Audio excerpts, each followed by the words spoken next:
And as Vice President Harris prepares to possibly become the Democratic presidential nominee, many Democrats are responding to Biden dropping out of the race.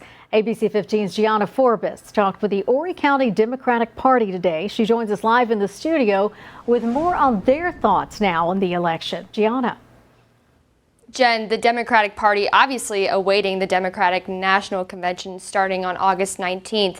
Now, they were ready to vote in President Biden as the official nominee for November, but now they're having to shift gears after his announcement.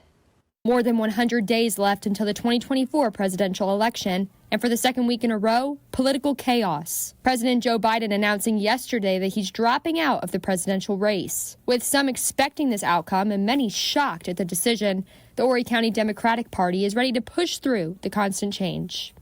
We do have a number of high-ranking Democrats who would be excellent candidates, not the least of whom is his endorsee, Vice President Harris. But still feeling a sense of loss for the president. President Biden has long been a favorite throughout South Carolina.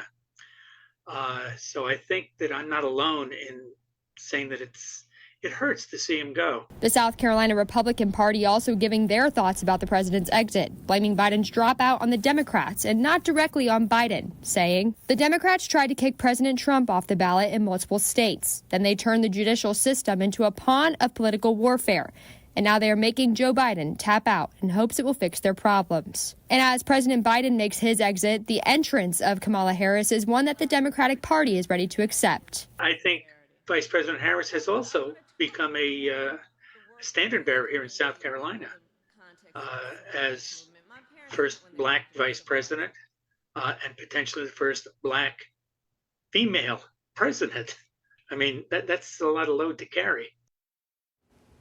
Now, I also heard from the Republican National Committee, who provided us a statement saying, quote, "As Democrats fall apart, President Trump is uniting the American people behind his winning agenda," end quote. Reporting live in studio, Gianna Forbes, ABC 15 News.